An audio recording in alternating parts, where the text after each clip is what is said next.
Hello and welcome back to All You Can Board. My name is Carlo and today I'm doing episode 6 of Curating My Collection. So this is an ongoing series on our channel where I talk about games that are mostly leaving my collection, but I also usually talk about some other aspect of how I'm sort of, curating the games in my collection. The last episode I did of this was 9 months ago, back in February. I intended to have a few more of these on the channel by now.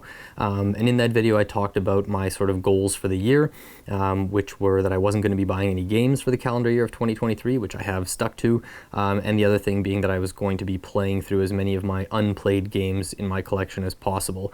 So you can go back and check out that video if you missed it or if you forgot. I'll give you a quick update on the numbers. I think I was at 191 games when I started the year.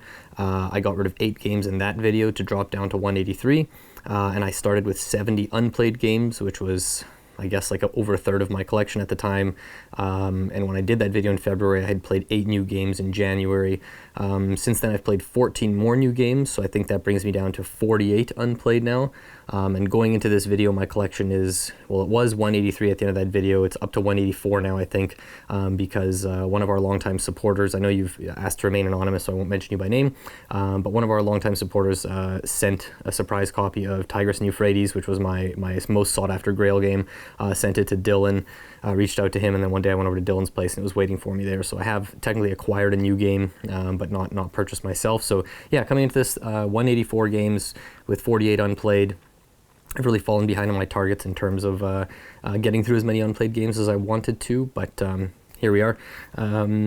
And today I'm going to be getting rid of 12 games, which is my biggest cull yet. So lots to talk about, lots of games to talk about here. But before I get the actual games, and by the way, if you want to just get to the games, use the timestamps below. But otherwise, I'm going to give a very, very, very brief update here for a couple things regarding the channel. The first is that, and there's more info on this, I'm just going to keep this brief because I kind of went into detail about this in a video that I posted exclusively to our Discord in the announcements section. So I typed up a little bit there. You can read a little bit about why we've haven't as much content on the channel and that sort of thing, and what you can expect to go going forward. And then in the video that I've posted there, we talk a lot about upcoming videos for the main channel, as well as upcoming Patreon videos and just some other things. So the last thing before we talk about the games is you're probably wondering where I am. If you've been watching this channel for a while, this probably looks like an unfamiliar background to you.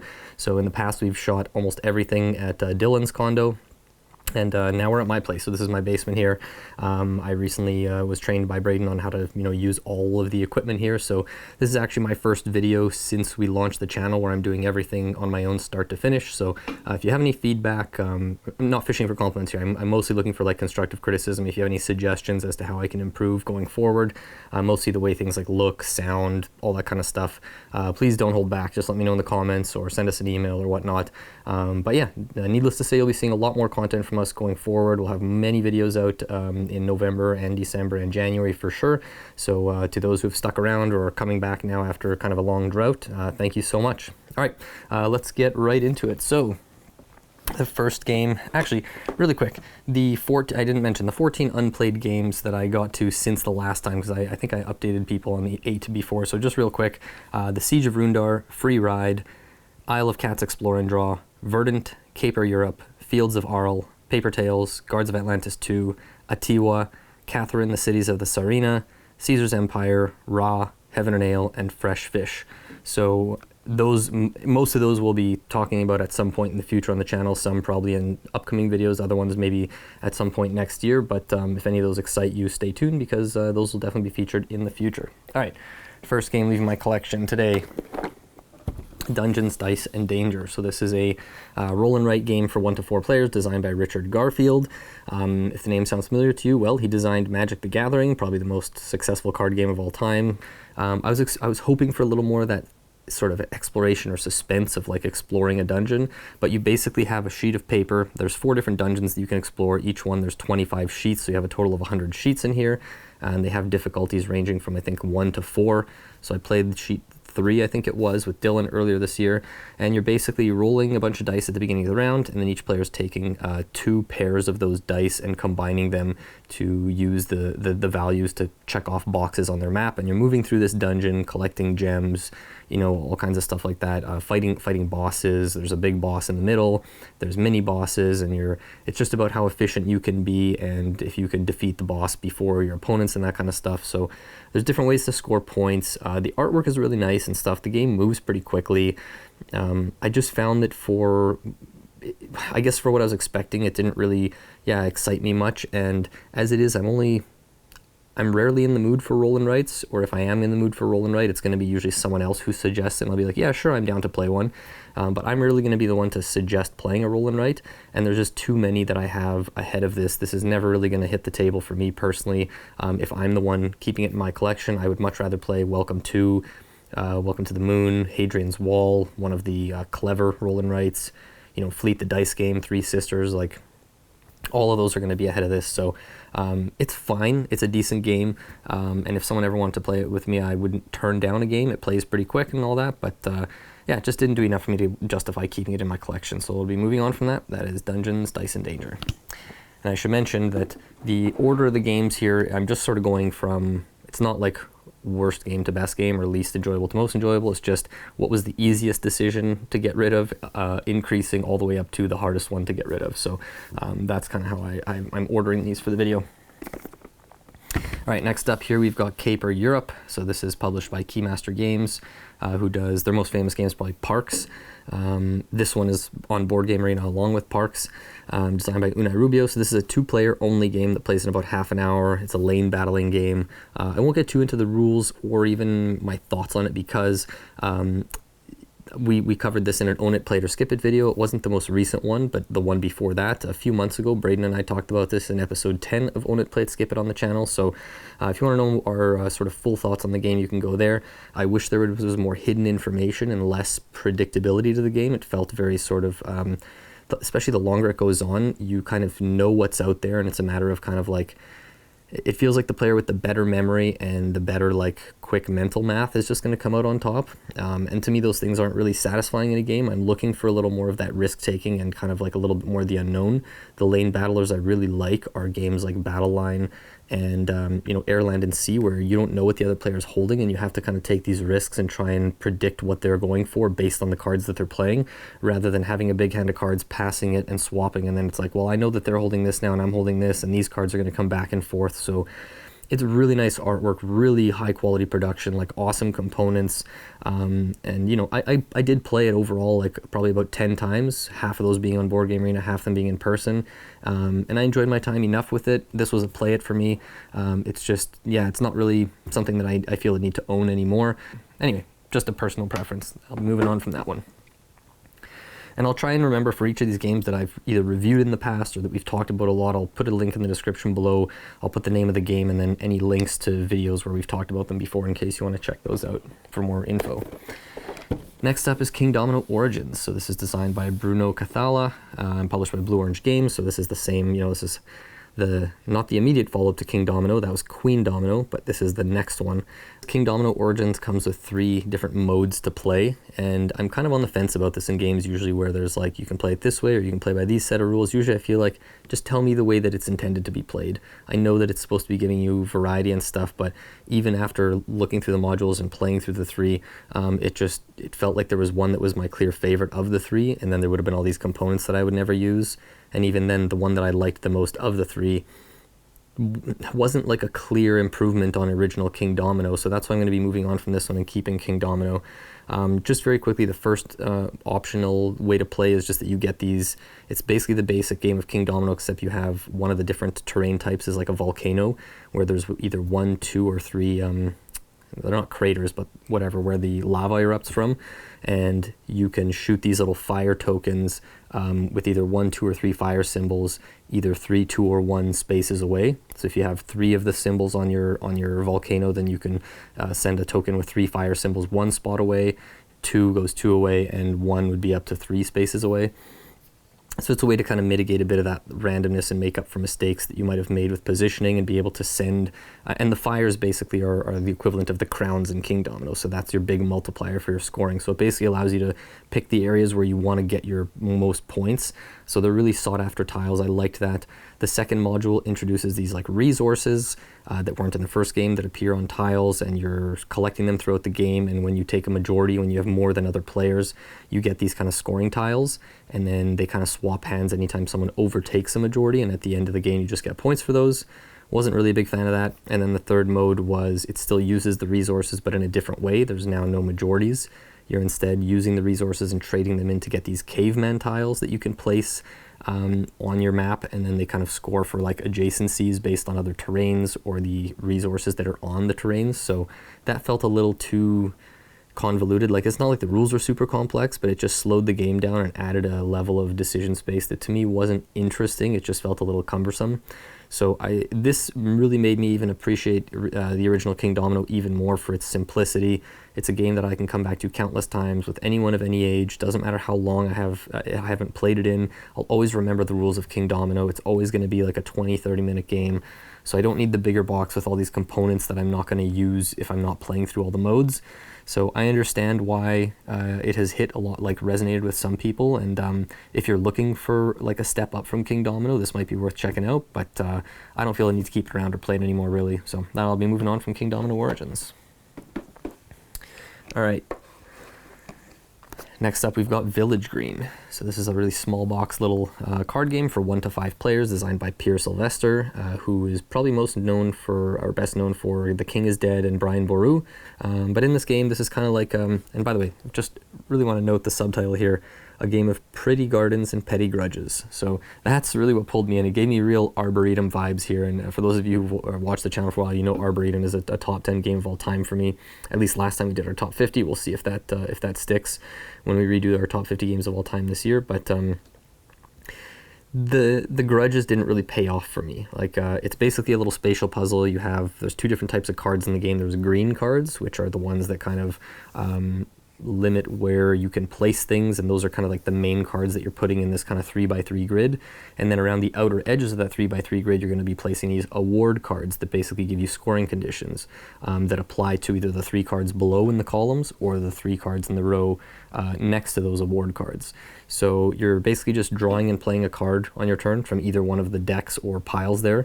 So if you're placing a card next to, like adjacent to another card, you have to meet at least one of those traits. So if, let's say, I have a yellow rose, I can either put a rose of a different color down, or I can put a yellow flower down next to it.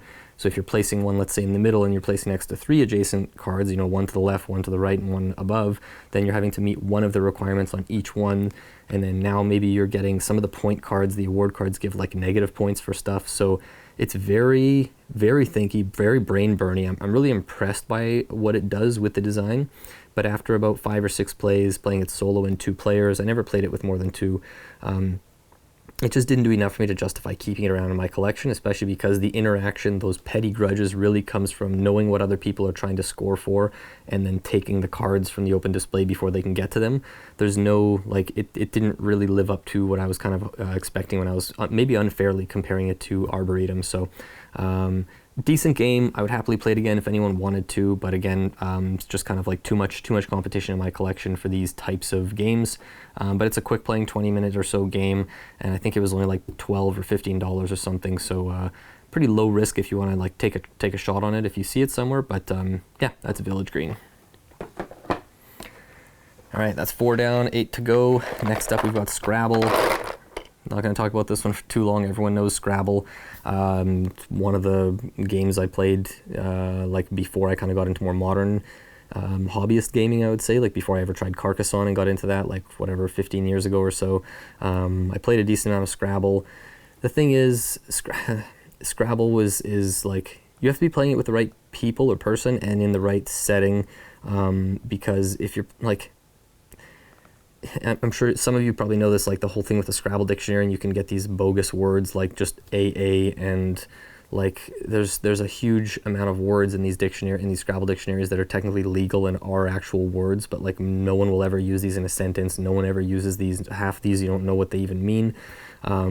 And so like I don't enjoy that aspect of Scrabble. Not that people I've played with in the past usually aren't leaning into that, but it just doesn't, there's other word games I would prefer, something like even Just One. It's a different type of word game and whatnot, but to me, I've realized over time that Scrabble is actually more of like an area control game and a game about denial and about not setting up your opponent to latch off of, like, you don't want to build words too close to like the double and triple word score so that they can then latch onto those by connecting from one of your words. So it ends up being more of this kind of spatial thing where you're trying to look at where you're, rather than trying to, make the big words or scramble letters to find something really creative. It's mostly about looking at the board and trying to kind of like bide your time and look for opportunities, and to, again, limit what you're allowing your opponent to do. So I haven't played it now in probably like 10 or 15 years. If I ever go back to it, I can find this probably at any thrift store around here for like $2 or something like that. So yeah, I don't see any reason to keep it in my collection. The box is a weird size. It's kind of getting all warped now because it just has games piled on top of it or whatever. So I've had some really good times with Scrabble in the past, but it's time to move on. Next up, we've got Malarky. So this is a fun little bluffing game from like 1980 something, I think. I can't remember. We reviewed this on the channel a little while ago in our retro reviews series. Dylan and I talked about this. It was something we played a bunch when we were like teenagers. I don't really gravitate towards bluffing games a whole lot. And yeah, it just takes up a lot of space for this type of game on the shelf. So I'll be moving on from Malarky, but it is a fun game that actually holds up surprisingly well, even though you can also see how it has aged. So we'll leave that one. Next up, we've got Relics of Rajavihara. So this one I'm going to be probably talking about for a little while here because it's a very interesting game and one that I haven't talked about on the channel since I actually acquired it and have played it a bunch. So this is a solo-only puzzle scenario-based game. So yeah, it's only for one player. I mean, technically you could have someone next to you trying to solve these puzzles, but this is designed by Joe Slack, who used to teach game design at, I think, Laurier University in Waterloo, and he now teaches game design courses online. He's seems like a really great guy, like very involved in the community. And I'll just say right now, shout out to him for the amazing customer service, because after getting the base game, the expansion for this went onto Kickstarter, and I moved without changing my address through there. It got shipped to my old address. Anyway, long story short, wasn't able to track down the game. I reached out and asked if I could buy another copy somehow, and he ended up actually resending me this one for free. I only had to pay for shipping. So yeah, really stand-up guy, awesome customer service. Anyway, so let's talk about the game now. So they're basically, it's sort of like an Indiana Jones style theme. You're going through these temples, exploring, looking for a gem or whatever. Or sometimes your rival, Professor Montallo, is in the temple with you, and you have to defeat him. So the game comes with 5 of these boxes, 1 for each level or floor, and you'll basically start by opening up this level 1 box. There's a little board that kind of has like a room with like little hexes, and you take it out, and it's going to have a series of these boxes, these cubes. There's different ones every floor that you advance to, and every floor is going to have 10 puzzles, and you're basically going to look at a card, and it's going to say like floor 1, level 1, and your room 1 or whatever, and it's going to tell you how to set up the room, where to put the cubes, where to put your little character, potentially Professor Montallo if he's in that scenario as well. And then you basically just step by step move around the temple with your character. You can push boxes around.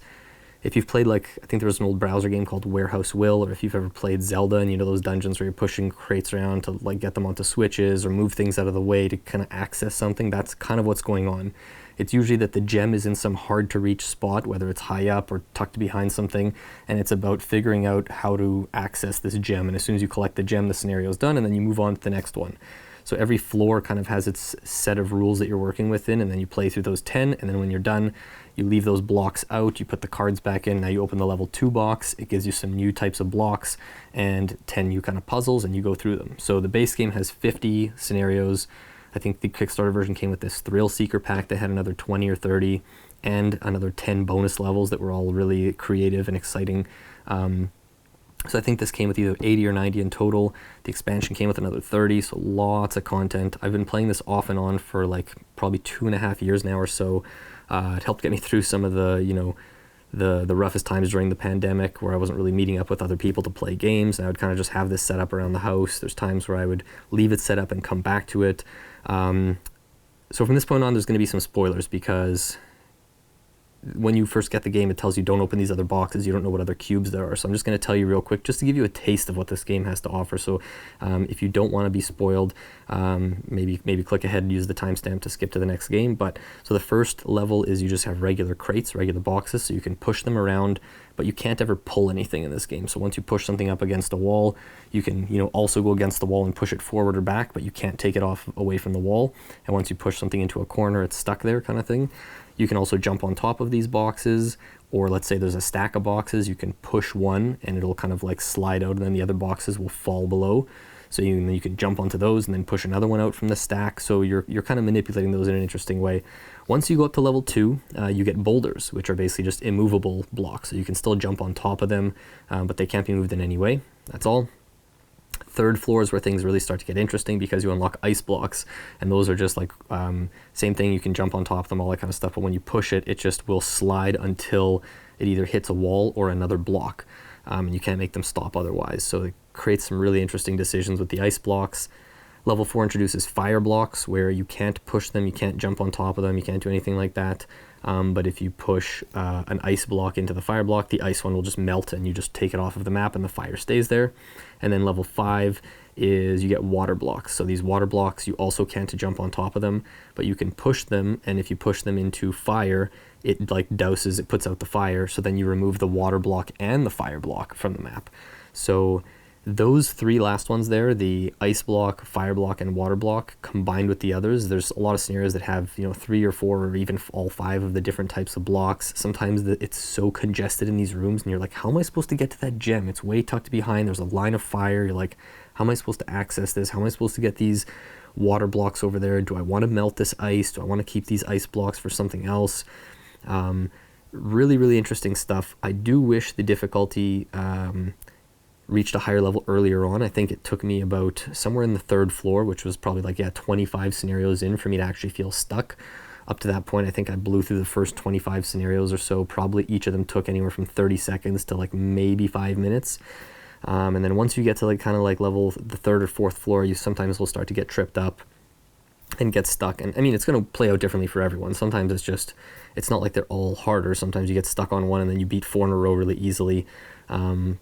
But yeah, I really, really, really have enjoyed my time with this. There's a couple things that have held me back from wanting to go back. Like, I mean, one thing is that like once you know the solution, it's less satisfying to go back and beat these. The other thing is, obviously, if you kind of make a mistake and you have to set it up again, you have to just kind of look at the thing and manually kind of pick up the blocks and put them all back into place again. And sometimes you put one back in the wrong spot, and then when you're doing the scenario, you realize that something isn't working correctly or something like that. So in digital format, you would just be able to click like reset and the scenario would start over. So if this was in digital format, I think it would be even better. I think it has its limitations to play it in sort of a physical tabletop version. And sometimes there's so many blocks too, and you're trying to move things around, you knock something over and then like you don't remember where it was or whatever. So there's a couple little hurdles standing in the way, but I think it's really, really well done. I think it was a very ambitious kind of game design to do. I can't imagine how long it took to come up with all of these puzzles and test them and make sure they all work properly. So hats off, really creative game, really unique game in this kind of like board game design space. So the last thing I'll say just about this designer, he has a game currently on Kickstarter called Mayan Curse that looks pretty interesting too, and I think there's a reprint of Relics of Rajavihara with the expansion that you can get through the reprint or through the Mayan Curse campaign. So if this sounds interesting at all to you, or if you're interested in Mayan Curse, head on over to Kickstarter and check that out, because otherwise this is a really tough game to find in retail and even secondhand, because I don't think there was like, the campaign was very successful, but I haven't really seen this anywhere other than the copy that I have. So yeah, really enjoyed my time with it, but don't need to keep it anymore now that I've played through it. So that's Relics of Rajavihara.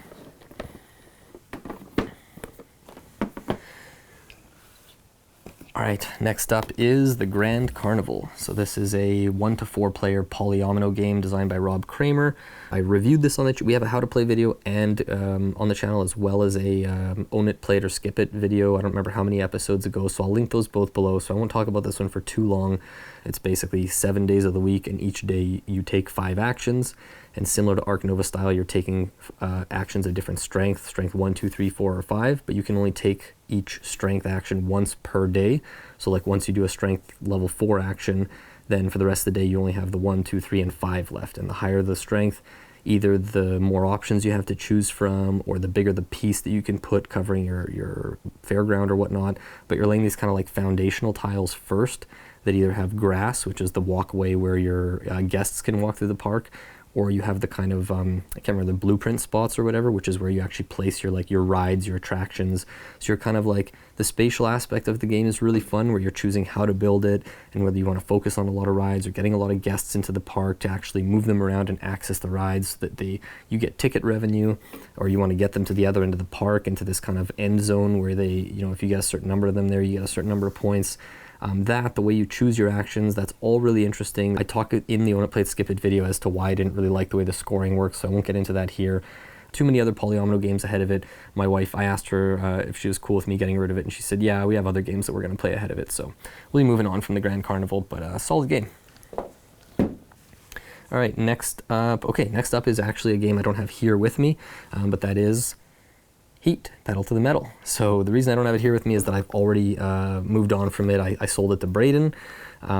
He is a huge F1 racing fan, and I knew that he really was looking to get the game during that kind of drought, you know, after the Shut Up and Sit Down review where it was out of stock everywhere.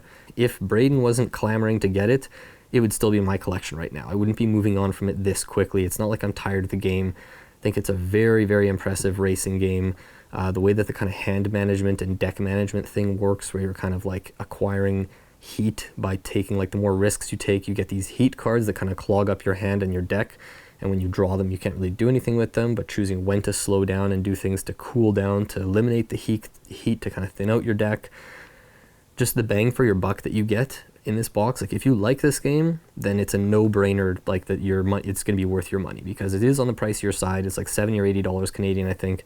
But man, the amount of content in the box, and everything, just from like the way the insert is shaped, like the insert is like perfect, you know, slots for everything. You've got 4 basically mini expansions right in the base game, where you can do like a championship mode where you basically play multiple races and your car evolves over the race, and you carry over your kind of like how well, you know, if you finish second in one race and 6th in the next one, whatever, like you kind of have your final podium results at the end or whatever, just like an F1 kind of campaign. You have like weather modules that will affect the maps. There's 4 different maps in the box. There's clearly spots. This game goes up to 6 players, and there's clearly slots in there to go up to 8 with like future expansions. So I was really impressed with it, really enjoyed my time with it, but it's not something I feel the need to own, especially because I'll have access to play it through Braden. And actually, since I got rid of it, it's now also been added to Board Game Arena, so you can try it on there for free, and I'll definitely be playing it from on there once in a while. Great game. I don't think I like it quite as much as most people, I think, but I totally get why it is where it is in the top 100 on Board Game Geek. Solid game, and yeah, hats off to Days of Wonder for putting forth this kind of like sort of total package of a game. I would love to see the industry, the board game industry in general, kind of shift more in this direction. Like, publish fewer games, spend more time on each game, make each game feel more complete and satisfying and something that you want to keep in your collection forever, rather than just so many games that, you know, you get that first impression, it's kind of cool, you play it a couple times and then move on from it. Heat really represents what I hope is a bit of a turning point for these kind of big box, more mainstream games that are accessible to a lot of people, but like really going to give you that value. So yeah, great stuff from Heat, and I'm sure Braden will be reviewing it on the channel at some point. All right, next up we've got Mind Management, or Mind MGMT. This is another one. We haven't reviewed it on the channel, but we talked about it in a couple videos, so I'll link those below. Designed by Sen Fuong Lim and Jay Cormier, published by Off the Page Games. This is a hidden movement game for 1 to 5 players. I've played it, I think, 2 or 3 times with Dylan and Braden. I've only played it at the 3-player count. Artwork and components and everything is just amazing. Like, it's one of the nicest looking, nicest produced games probably of the last few years. Really brings you into that world. Just a really, really nice immersive game and theme. It's based off of a graphic novel that I'm very curious about. I might actually go read someday. But the long and short of it is, it's like one of those one versus all or one versus many games where one player plays as a recruiter. You have a little kind of like dry erase map with a marker, and you have a screen that's kind of hiding it. And then the other team, whether it's again one or anyone from 1 to 4 players, they're trying to find you. You're kind of moving around the map, trying to remain undetected, and these kind of rogue agents are trying to track you down.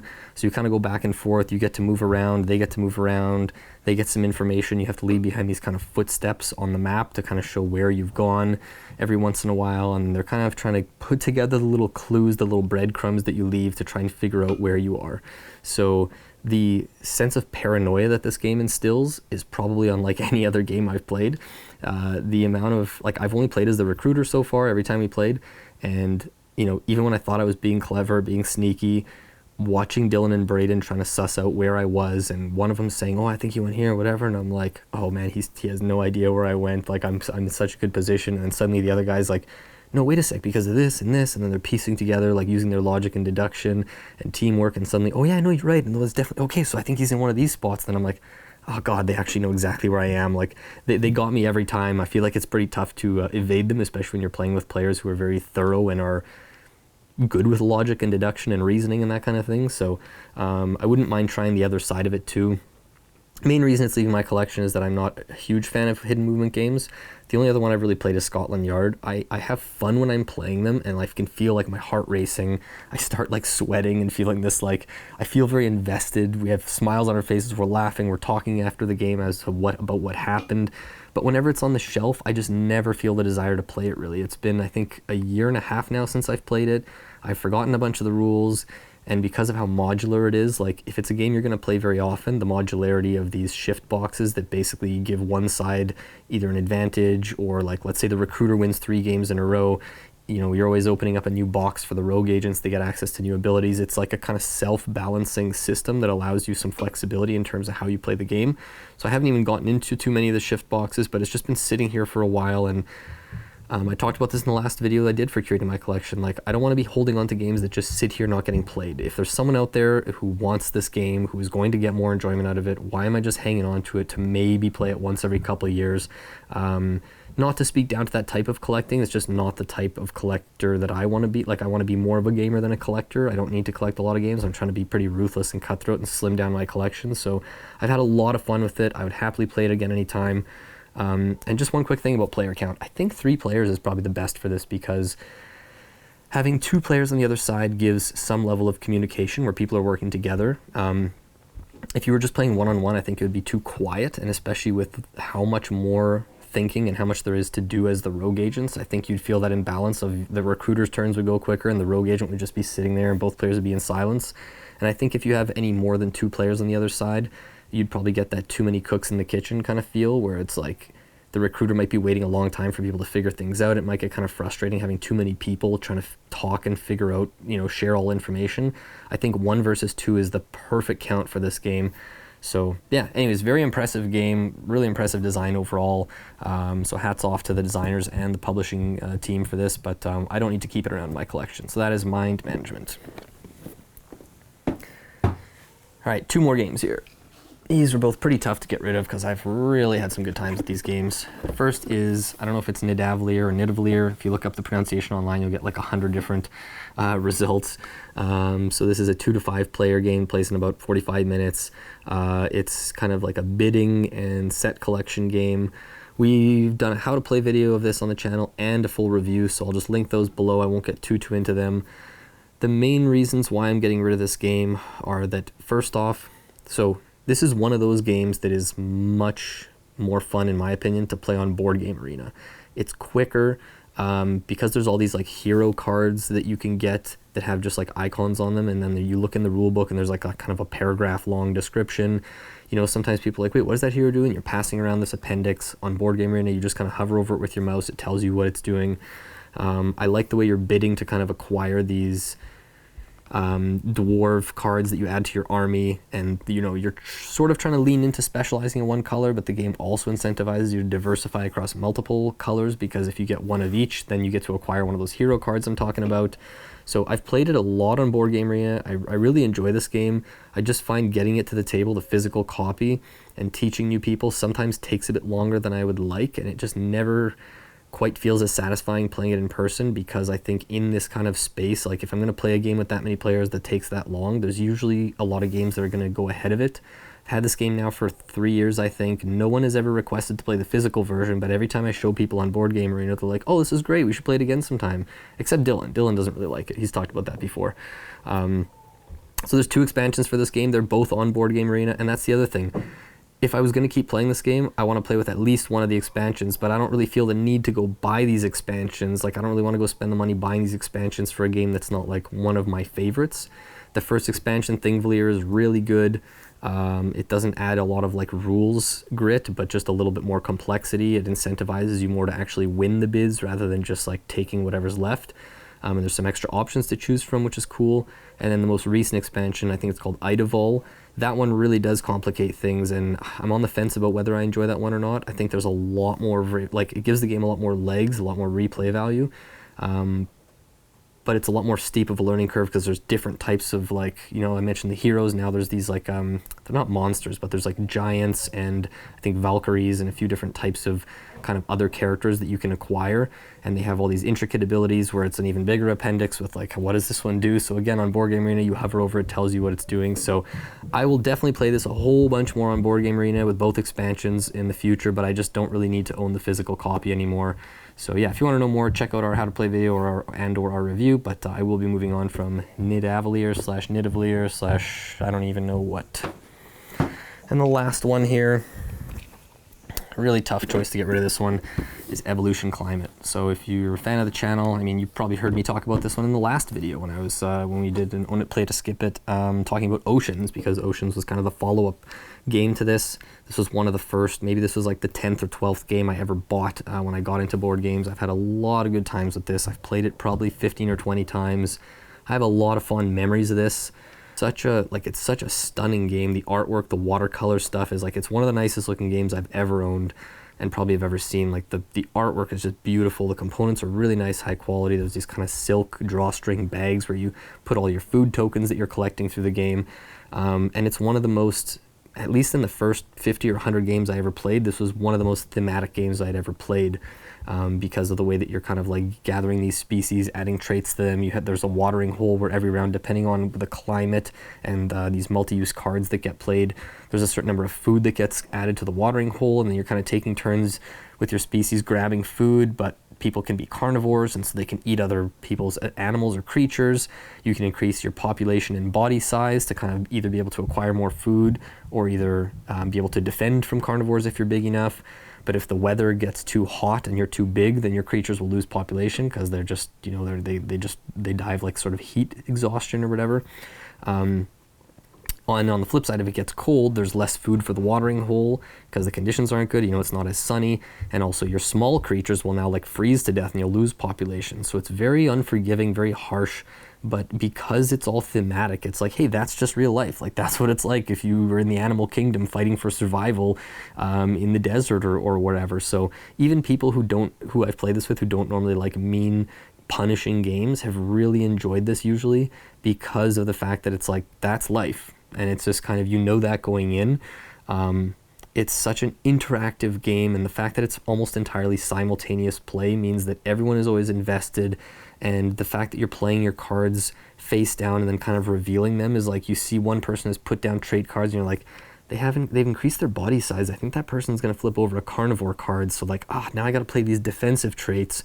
And then they flip something over and actually they're not a carnivore, and now these defensive traits might not help you. You could have played something that was instead going to get you more food, but you're kind of like, so there's a bit of bluffing and like you're trying to anticipate people's goals and their objectives and what they're going for, because you have to react to that like sort of preemptively, but also once you see something, like sometimes it's you're losing, you know, your species are getting eaten alive, you're losing these boards, you're losing a bunch of points, and now you have to kind of adapt and try to find a way to get back into the game. I've had such good times with it. Even talking about it now, I'm like, why am I getting rid of this? But I've thought about it for long enough, and I came to the conclusion that it just makes sense. So I guarantee this will be going to someone close to me in my life, and I'll be playing it much more throughout my life. But I just don't feel the need to own my own copy of it on my shelf anymore, because I'm rarely the one suggesting to play it anymore. But in terms of these, like, any of the Evolution games and Oceans, like anything in that series, to me this is still by far the best one, and stands really the test of time. I mean, I think this came out 2012 or 13 or something, so it's like 10-year-old game. Excellent game from North Star Games. So that's it. Those are the 12 games leaving my collection. So like I said, I think that brings me down to, what did I say, 172 games in the collection or something like that. Or was it, yeah, 172, I think. So I'll have another video soon, probably in December. I'm going to keep doing as many of these as I can because, as I mentioned in the last video I did back in February for this series, my goal for the end of the year was to be at least below 120 or 125. I set a more unrealistic one of like, it'd be cool if I could get below 100. That's probably not going to happen. And even getting below 120, it's like, oh, I'm going to get rid of 50 games in the next 7 weeks. I don't know. That's a tough ask, but we'll see. Either way, thanks so much for your patience. I know we haven't had a lot of content on the channel recently, but yeah, we're kind of back now, you could say, and we're going to have a lot more videos coming up soon. So let me know what you think of this series. Let me know what you think of this video about these games. You know, are you surprised any of these are leaving my collection? Are there any of these that you heard about for the first time that sound interesting? If you have any questions about any of them or anything like that, please feel free to ask me in the comments below, and I'll get back to you as soon as I can. Otherwise, as always, thank you so much for watching. Thank you for your continued support, and we will see you next time.